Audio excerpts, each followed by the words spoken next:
There are things a soldier is trained not to fear. Darkness, not a problem. Gunfire, they've heard it 1,000 times. Death, they've made their peace with it before they ever put the uniform on. But no amount of training at any base, under any commanding officer, prepares you for standing in front of something that has no name in any field manual ever written. Something that is pressed flat against the ground, head slowly rising, looking straight at you, and whose eyes carry something that no animal's eyes should carry. Not completely. Over the past 3 years, I've received more than a dozen independent accounts from veterans, Marines, Army soldiers, military police who served at different installations in different states, at times separated by years. They didn't know each other. They hadn't read each other's stories before sitting down to tell me theirs. But there is one detail that surfaces in every single account, almost word for word, in a way that makes the hair on the back of your neck stand up. Pale white skin, moving on all fours, and the head rising slowly, turning directly toward you. My name is Cole Graves, and this is Combat Chronicles, where we dig into the dark corners of history, the stories that people who were there don't say out loud, and the phenomena that science still hasn't managed to put in a box with a proper label. If this is your first time here, welcome. And if you've been here before, you already know what's coming. Hit like if you want stories like this to keep getting told. And if you haven't subscribed yet, now is a good time.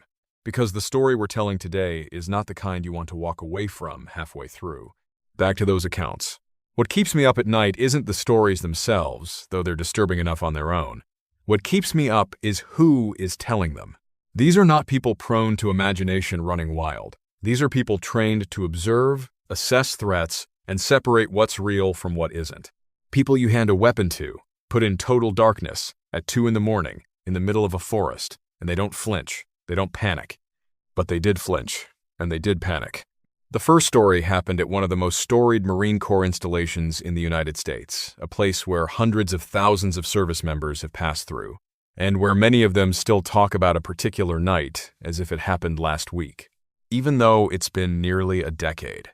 The third story, the final one in this video, is the account that even I, after sitting with hundreds of unexplained reports, had to put down and read a second time. Because it doesn't end with the witness running away. It ends with them going back, with guns. But before we get there, we start at the beginning, at a night watch, a young recruit, alone, somewhere between a rope boundary and a wall of darkness in the pine forests of the American South. At the moment, he heard the leaves move and realized that whatever had moved them was already looking at him. If you've never set foot inside a U.S. military installation, and I mean the real part of the base, not the front gate with the flags and the welcome signs, you might be surprised to learn that most of the land inside those perimeters looks nothing like a military facility. It looks like wilderness, dense forest, open desert, swamp, vast stretches of terrain that haven't been developed for the simple reason that there's no reason to develop them. No street lights, no radio signal, nothing but earth, trees, and darkness. That's the point. These areas are kept in their natural state to serve one purpose: training, to force service members to learn how to survive in the worst possible conditions before those conditions become real. And in between training cycles, those vast stretches of land sit completely undisturbed for weeks at a time. Insects, wildlife, and occasionally a group of exhausted recruits trying not to fall asleep on watch. That is the setting for the first story. Parris Island, South Carolina, January 2018. This is where every Marine recruit living east of the Mississippi River gets sent for basic training. If you're a Marine from the East Coast, Parris Island is where they take you apart and rebuild you from the ground up. The island sits just off the coast of South Carolina, near the small town of Port Royal. In January, the temperature is almost tolerable a relief compared to the suffocating heat and humidity of summer. But the pine forests and marshland surrounding the field training areas don't change with the seasons. They stay dark, they stay wet, and they stay full of sounds that someone unfamiliar with the environment cannot easily categorize. The recruit, I'll call him M, as he asked to remain anonymous, was in the middle of BWT, Basic Warrior Training, the field phase of boot camp. On the first night in the field, he drew the 0200 to 0300 watch, shift the stretch of night that anyone who has ever stood watch knows is the heaviest. Not because it's the most dangerous, but because the human brain at that precise hour is fighting its strongest biological urge to shut down. M was not unfamiliar with darkness or the outdoors. He grew up with stories from his mother's side of the family. He carried Native American heritage, and those stories were not the kind softened for children at bedtime. They were warnings. Stories about things that existed at the edge of firelight. But he wasn't thinking about those stories on his first night at Parris Island. Not yet. The watch started normally. He walked his designated route, eyes scanning left to right as he'd been taught, ears open to anything out of place. The palmettos in this part of South Carolina have a specific quality. Their long, stiff fronds click against each other in the wind, like someone dragging plastic blinds back and forth. Not a natural sound by any ordinary measure. But he'd been briefed, so he knew what it was. What he hadn't been briefed on was when the sound coming from the bush to his left stopped being the wind. It was around 0230. M was moving along the section of forest bounded by training boundary rope, lengths of line strung between tree trunks to keep recruits from wandering into unsecured terrain. The light from the back of the squad bay cast a thin yellow wash across the rope line, just barely enough to see the trees directly in front of him. And then, for no clear reason, he felt the need to look at one specific bush, left side, maybe 3 steps away. Not because of a sound, not because of movement, just a nameless instinct, the kind that makes you turn your head on a crowded street for no reason you can explain. He looked at the bush, and the bush looked back. Not the whole bush, of course, but what was inside it. An arm, unnaturally long, skin so white it almost seemed to generate its own faint light in that dim yellow wash. And immediately after, a face, rising slowly, as though whatever owned it had known in advance that his eyes were going to stop here. The face was almost human. Almost. But something about it was wrong. The kind of wrong that the human brain registers immediately, but cannot articulate. The distance between almost human and completely human, that gap, is small enough to seem insignificant on paper. But in total darkness, at 0230, in a pine forest in the American South, that small gap is the entire difference between person and something you do not want to be alone with. The light from the squad bay caught its eyes. The eyes reflected it back. M froze. Not because he'd been trained to freeze, but because his body, every nerve honed through weeks of training, suddenly stopped receiving any signal from his brain. Only one system remained online, his eyes, and his eyes could not move away from the face looking at him from the ground. Then footsteps, the other rover, coming around the corner of the building. The thing in the bush was gone. Not gradually, not running, just no longer there. Fast enough that M almost convinced himself he hadn't seen anything at all. But he had. He told himself it was sleep deprivation, that the brain, deprived of rest, begins generating images on its own, especially in low-light environments, where the eyes don't have enough data to work with. It was the most rational explanation available. It was the only explanation that a trained service member is supposed to accept. And he accepted it, until the following night. There is something every service member learns early in nighttime field training, that the forest is never truly silent. There's always something. Insects, wind in the canopy, water moving somewhere in the distance. The occasional rustle of something small passing through the leaf cover, a mouse, a rabbit, sometimes a snake, moving across dry ground. Soldiers learn to sort those sounds, file them in the correct mental drawer, and move past them. True silence, the kind where insects go quiet, birds stop moving, and the entire forest seems to hold its breath. That is what a soldier is trained to notice. Because true silence means something has made every living creature in the area decide not to make a sound. On the second night, at Parris Island, M and his partner were running land navigation, the nighttime orienteering exercise that required them to locate 3 markers placed throughout the training forest, using only a compass and a topographic map. Simple in theory. No powerful flashlights. No GPS. Just moonlight, if the sky cooperated, and the ability to read terrain in the dark. They'd found the first point and the second without incident. They were on their way to the third, and that's when M walked into the palmetto. He didn't do it on purpose. He was moving along the trail, focused on the map in his hand, when his arm caught the edge of a low palmetto cluster, the long, stiff fronds that produce that sharp, dry, rattling sound when disturbed, like 100 plastic slats shaken all at once. The sound spread out into the darkness, and from somewhere inside that darkness, something answered. M would later describe that sound as the strangest thing he'd ever heard in any forest, and he was not inexperienced in the outdoors. Not a roar, not a howl, not anything that could be cleanly matched to a known species. It existed somewhere between a low growl, a dry hiss, and something resembling a groan, all three occurring simultaneously, from a single source, without warning. His partner said nothing. Nothing needed to be said. Both of them picked up the pace. What happened next is what makes this account different from most of what I've come across. The thing in the darkness didn't chase them. Not in the way you'd expect when you hear the word chase. It moved alongside them. M described it this way. Every few steps he took, there was a sound from his left. Not from behind, not from ahead, but always from the left, roughly 10 to 15 meters out. The movement was irregular. Sometimes it sounded like 4 limbs. Sometimes it stopped entirely for 2 or 3 seconds, then resumed. Not the rhythm of an animal fleeing in panic. Not the rhythm of an animal running down prey. It was the rhythm of something traveling with them. Deliberate, measured, as though it already knew where they were going and was making sure it arrived at the same place. M did not turn to look. He would say later that was a conscious choice, not paralyzed fear, but something else. A recognition that if he turned around, if he confirmed with his own eyes what was walking beside him in the dark, something would change in a way he didn't want it to. His partner didn't turn to look either. They just moved. Faster. In the specific kind of silence that is different from the silence of concentration. The silence of people trying very hard not to let something know they're afraid. The sound to their left continued. Past the third point. Down the trail, back toward camp. Until the lights of the bivouac area appeared ahead of them, and then, as though there were an invisible boundary that whatever this was chose not to cross, the sound stopped. Completely.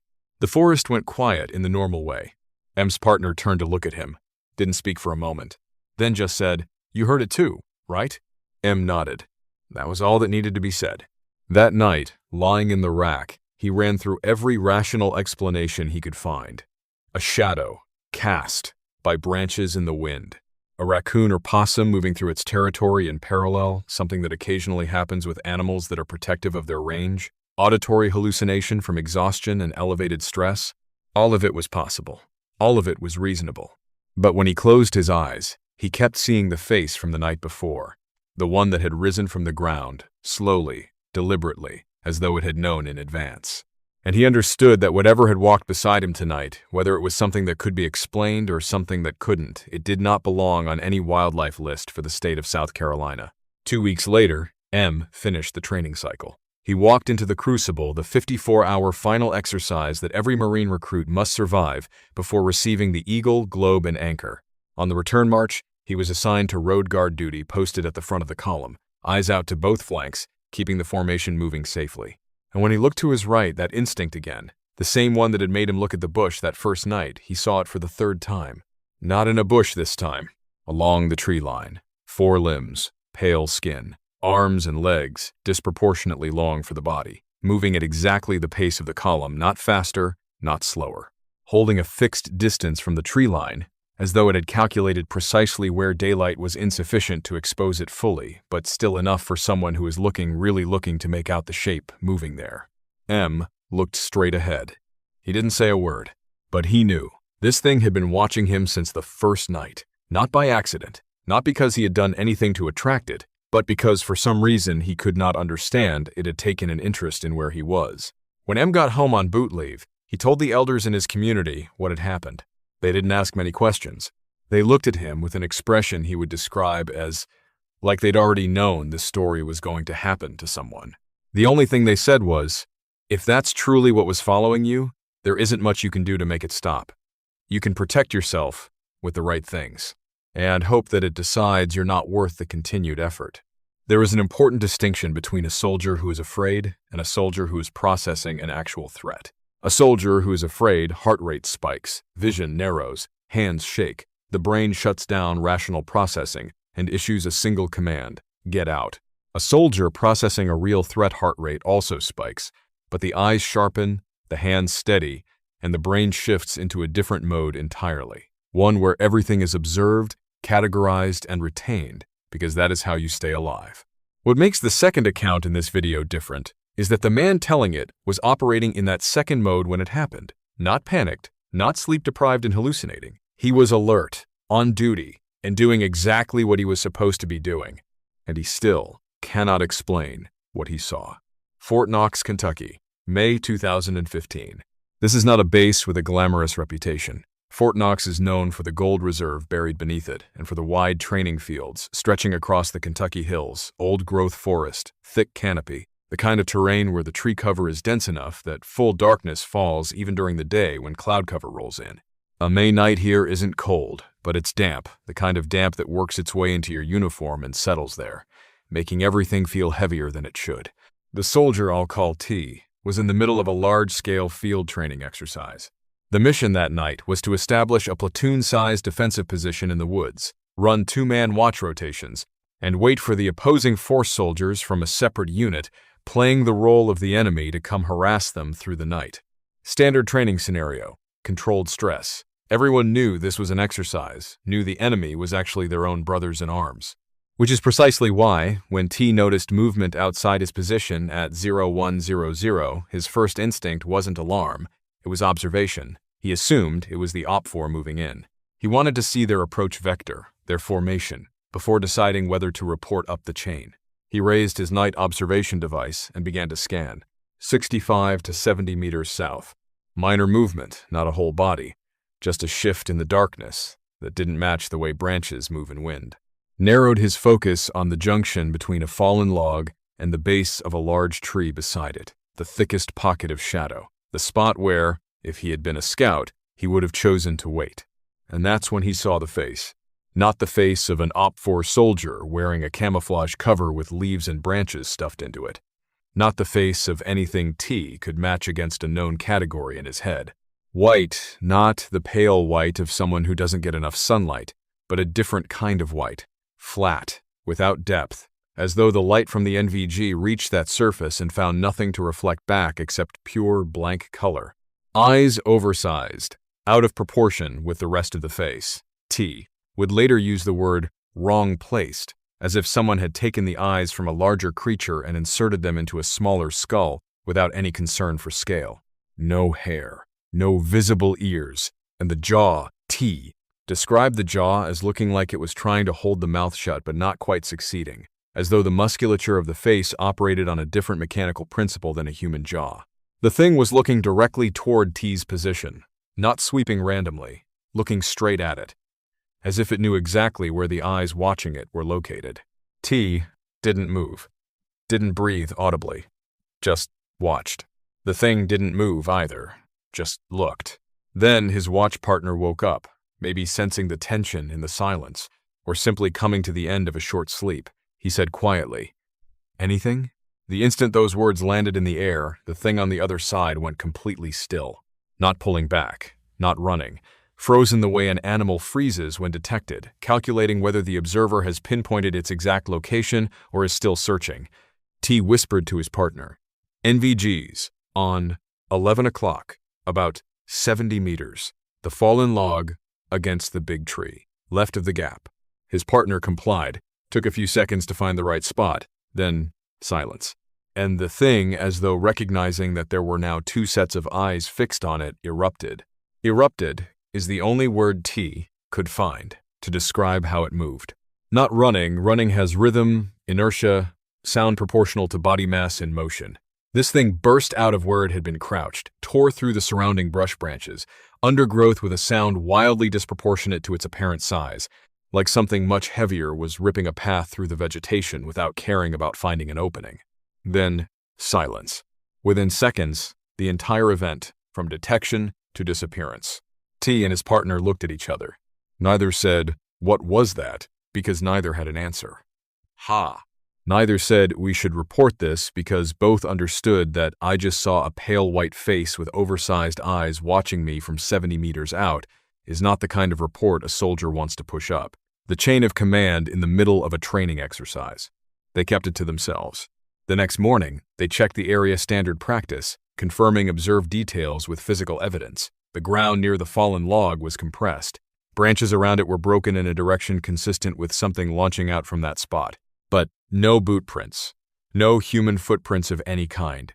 Only impressions in the soil wide, indistinct, as though made by something that didn't use the flat of a foot to propel itself. 2 stories, 2 separate installations, 2 groups of people who had never met. Same thing. And this is the part where even I, someone who has spent years sitting with reports of unexplained phenomena, have to stop. Because the 3rd story doesn't end with the witness walking away and trying to forget. It doesn't end with one frightening night and a return to normal life. The 3rd story begins with an abandoned house in West Virginia and ends with 3 men holding firearms, standing over a hole in the ground wide enough for a person to crouch into, staring down into the dark below and knowing exactly what lived down there. His name is Mike, Marine veteran, and his story doesn't start in the military. It starts a few years before he enlisted on a perfect spring afternoon in the West Virginia mountains, with a girl he wanted to impress and an abandoned house he thought would make for a good adventure. He was wrong. The house stood at the end of an overgrown road, swallowed by trees, tucked along a small creek, an hour's walk from the nearest town. From the outside, it looked like 1,000 other abandoned properties in rural Appalachia, weathered wood, sagging roof, broken windows. Mike had grown up exploring places like this, hunting for old artifacts left behind. He saw nothing to be concerned about, until they got inside. The kitchen was oddly intact. Cabinets still hung on the walls, rotting but present. A wood-burning stove sat in the corner, and Mike immediately noticed that someone had used it recently. The ash was fresh. Snack wrappers on the counter confirmed it. He wasn't alarmed people shelter in abandoned structures. It happens. Then his girlfriend called him from the next room. In the corner of what had been a dining room, a pile of bones. Not human. Animal, deer, dog, and what looked like cat skulls, stacked together the way someone might if they had a habit of bringing carcasses back to the same spot over a long period of time. His girlfriend wanted to leave immediately. Mike talked her into going upstairs first. Just a quick look, then they'd go. That was the decision he would spend years in therapy working through. 3 rooms on the upper floor, 2 open, nothing inside but broken glass and debris, 1 with the door closed. Mike turned the knob, pushed it open. On the floor inside, a mattress. On the mattress, something was lying there, naked, skin so white it appeared nearly colorless, not the pale of human skin, but the white of something that had never been exposed to sunlight. No hair anywhere on the body. Chest rising and falling with breath. Mike stood there for a moment. His girlfriend pulled his arm. And Mike, with every instinct he had from years of exploring abandoned places, decided this was a homeless person sleeping and they needed to leave immediately without making noise. They turned around, moved quietly. Down, toward the stairs. Then his foot caught a bottle. It slipped cleanly through a gap in the railing balusters and fell straight down to the hardwood floor below. It shattered. He would say for the rest of his life that it was the loudest sound he had ever heard. From behind them, movement. From the room with the closed door. His girlfriend screamed and ran for the stairs. Mike was right behind her. She hit the bottom step wrong, pitched forward, went face first into the floor, catching her chin on the hardwood. Mike came down and pulled her up. When they both looked up, the thing from the room was standing at the top of the stairs. About 5.5 feet tall. Normal-sized torso. Arms that came down past the knees, disproportionate to everything else on the body, in a way that was immediately and deeply wrong. Nothing about it read as human. Then it opened its mouth and screamed, not the scream of someone startled, not the scream of someone angry, a sound that Mike would later describe as belonging to nothing I had ever encountered, not human, not animal, volume and pitch, outside the range of what a normal throat should be able to produce. Mike and his girlfriend ran, through the kitchen, out the back door, launched themselves off the makeshift cinder block steps without slowing down. They ran. They didn't look back. From behind them, the scream again, once, from the back doorway. Then nothing. No sound of pursuit. They ran for 10 minutes before stopping, collapsing in the grass beside the trail, both of them pulling in breath. His girlfriend kept asking, "What was that? What was that?" Mike had nothing to give her. After enough time passed, they didn't go back the way they came. Instead, they climbed a small hill off to the side, high enough to see the property from a distance, far enough to feel something resembling safety. As they reached the top, Mike kept the house in his sight line from about 100 yards out. He didn't see movement until they were at the crest. And then he did. The creature was circling the house, on all fours, fast. It would stop, raise its head, and he could have sworn it was scenting the air. Then, continue. Around and around the structure, methodical, as though running a search pattern. Then it came around the back of the house, moved to the old brick well near the foundation, and climbed over the edge, down into it. Mike stared at the well. His girlfriend did not care what was in the well. She wanted to move. Mike watched, and then the thing reappeared, with another one behind it. There were two. They ran back to the car in what should have been an hour. It took 20 minutes. His girlfriend broke up with him a week later, never spoke about it again. Mike couldn't let it go. Years later, after his service, after enough time had passed, he decided to go back. This time with two people he trusted. Brad, a former Army MP, and Tim, a fellow Marine, both of them armed. Both of them thought they were going to check out an old property. They didn't know the property had been waiting. When the three of them arrived after nearly an hour's hike, the house was gone. Not collapsed, not slowly reclaimed by nature, gone. All that remained was the low brick foundation, the outline of where the rooms had been, and the well. The well had been filled in, with rubble from the demolished house bricks, timber, branches, anything available. Packed in deliberately, carefully, like someone had made a specific decision to put the entire building down into that hole. Brad looked at it for a long time. Somebody knew what was down there. They sat at the site for nearly an hour, eating, drinking water, letting the woods adjust to their presence. Then a sound from the north, a sharp crack, not a small branch. Something heavy had broken it. Then bones started coming out of the tree line. Not one or two, a barrage, thrown directly at all three of them, with force and accuracy that could not have been accidental. Tim ran immediately. Mike ran after him. Brad did not run. Brad turned toward the tree line, toward whatever was throwing the bones, drew his semi-automatic pistol, and opened fire. Mike and Tim stopped, watched Brad standing there, alone, putting rounds into the dark between the trees. Then both of them walked back. 3 men in a line, 2 magazines between them, firing into the tree line. No specific target, there was no specific target. They were firing at the area, at the thing, hurling bones. After about a minute, the bones stopped. Silence. Brad moved into the trees. Mike and Tim followed, pistols raised, pushing through the heavy brush. They came out the other side. In the ground, a hole, wide enough for a grown adult to crouch and descend into. The rim was worn smooth and flat, compacted in the way that only happens when the same thing has passed through the same opening thousands of times. Brad looked down into the dark. The dark looked back. Mike pulled Brad away from the edge. That's enough. Brad fired several more rounds down into the opening. Then all 3 of them turned and walked away, and nothing came after them. In the truck, on the way out, the 3 of them sat in silence for a while. Then Brad said, "Someone already knew about this and made the decision to bury it. We scared whatever's down there today, but only today." Mike looked out the window. "If there were 2 of them in that well," he said, "there's no reason to think there are only 2 of them in this forest." Nobody had an answer for that. There's a question I always come back to after sitting with stories like these. Not, is this real because I wasn't there? I have no way to verify.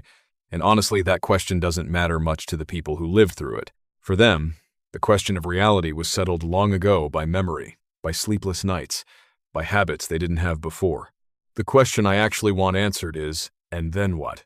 Because that's the part people almost never tell. That terrifying night, real or not, ends when the sun comes up.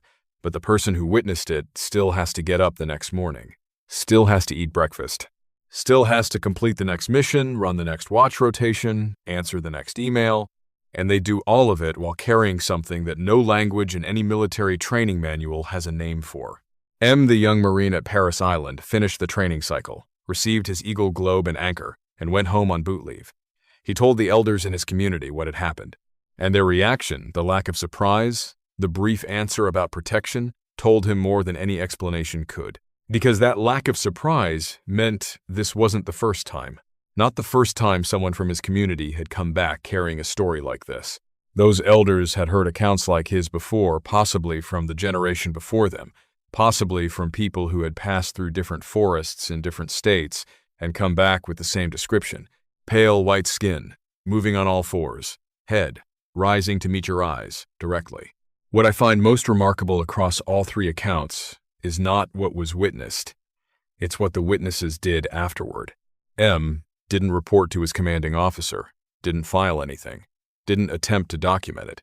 He completed the training cycle, pinned on his rank, and left storing the memory in a specific compartment of his mind. One he only opened when sitting with people he believed wouldn't look at him sideways.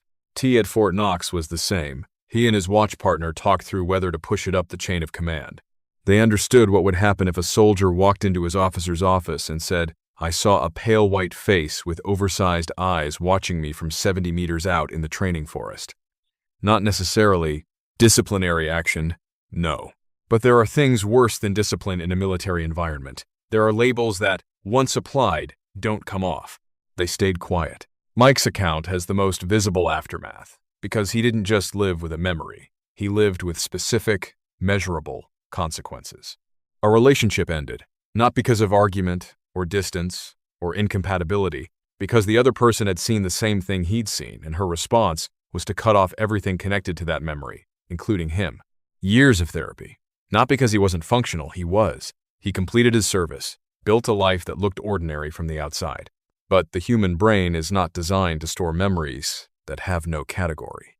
Our minds need labels. This is a danger that is past. This is something frightening but explained. This belongs in this drawer. When there is no label, the brain keeps processing, keeps returning, keeps running the loop. That's why people who witness events like these often go silent for years, and when they finally do talk, they describe the feeling of setting down something very heavy that they had been carrying without realizing it. But there's something specific about Mike's story that I keep coming back to. He went back, not driven by uncontrollable obsession. Not because he needed evidence to convince himself that what he'd seen was real, he already knew that. He went back because he was worried about other people. He worried about hikers walking that trail, people who didn't know what lived under the ground out there, people who might explore that abandoned house the same way he had, curious, unguarded, completely unprepared. And he couldn't warn them without telling a story he knew most people wouldn't believe. So he did the only thing available to him: 3 men, a few firearms, and enough unresolved need to know. He went to look, and what he found when he got there, the empty foundation, the filled-in well, said something more important than any physical evidence could have. Someone had already known. Someone had come before them, seen what needed to be seen, and made a decision. Destroy the structure the thing was using as shelter, seal the entrance it was using to move, and walk away without leaving a note. That person or those people left no warning, no documentation, nothing except the evidence of action already taken. That, in its own way, is the most unsettling detail in this entire story. Not the creatures underground, but the humans who knew about them, dealt with it on their own terms, and told no one. The same as nearly everyone in all 3 of today's accounts. I don't know what M, T, and Mike saw. I won't pretend that I do. I won't slap a label on it and tell you this is definitively the Rake, this is definitively the Pale Crawler, this is Creature X from Paranormal List Y, because doing that would be dishonest to the people who told their stories and dishonest to you. What I do know is this: 3 people at 3 different locations at 3 different times with no reason to describe things the same way, described things the same way. Pale white skin, moving on multiple limbs, body proportions that were wrong, behavior that wasn't animal, not hunting prey, not fleeing danger in any natural way, but observing, calculating, and moving with intention. And every person who saw them had the same first response, not, "What is that?" but "I need to not be here anymore." That is the survival instinct, the one carved into the human brain before we had language to name it, activating before conscious thought, before analysis, before the question. And I think it's worth asking, why? Why did the brains of people, trained to control fear responses, trained to distinguish real threats from manufactured ones, trained to stay functional in situations that would break an untrained person, why did their brains respond that way?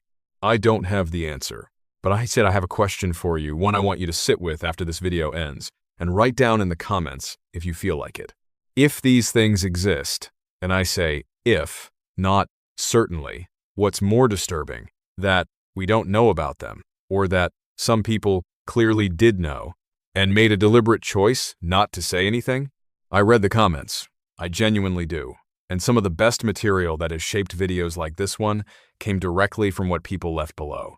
If you've ever seen something you couldn't explain, in the woods, in the dark, anywhere, tell me about it. No judgment, no skepticism, just the story, and I'll listen. If this video gave you something, whether that's curiosity, a chill you weren't expecting, or a question you've never thought to ask yourself, hit like. Not for the number, but because that's how you tell the algorithm that stories like this one deserve to keep being told. And if you haven't subscribed yet, the button isn't going anywhere. But if you don't want to miss what comes next, that's the simplest way to make sure you don't. Before we actually close out, let me tell you one small story. Not scary, not paranormal, just something I think about every time I finish putting together a video like this and look back at everything that was said. Back when I was still in, and I honestly can't remember the exact circumstances anymore, there was a night where a group of us were sitting around waiting for the training exercise to start at some ungodly hour before sunrise. Not quite dark enough to sleep, not light enough to do anything useful. That floating, suspended pocket of time that belongs to neither night nor morning. One of the guys, I won't use his name, he knows who he is, started telling a story about something he claimed to have seen on a night watch back in boot camp. The details were vivid, specific. The kind of account that, if you didn't know this particular individual, you might actually believe. He could tell you a story about pulling a dirty sock out of a washing machine and make it sound like a near-death experience. We all sat there, completely silent, fully drawn in. Then, when he finished, the guy sitting next to me just said, "Bro, that was a possum. You saw a possum." Whatever tension had been building in the group detonated into laughter, loud enough that the duty officer thought something had happened and came jogging out to check. Nothing had happened, just 5 soldiers sitting in the dark at 4 in the morning, losing it completely over a possum that had apparently destroyed an otherwise perfect ghost story. I tell that story not to undercut what MT and Mike experienced, because I genuinely don't believe what they saw was a possum. I tell it because I think that balance matters. Not everything in the dark is a threat, but not everything in the dark is a possum either. And sometimes, just sometimes, the thing looking back at you from the tree line doesn't have a name in any catalog human beings have ever assembled to make sense of this world. Thank you for staying until the end. Genuinely not the scripted kind of thank you, because videos like this take more time than what shows up on screen. And the fact that you watched through to here means it was worth making. Leave your answer to the question I asked down below. I'll be reading, and I'll see you in the next one.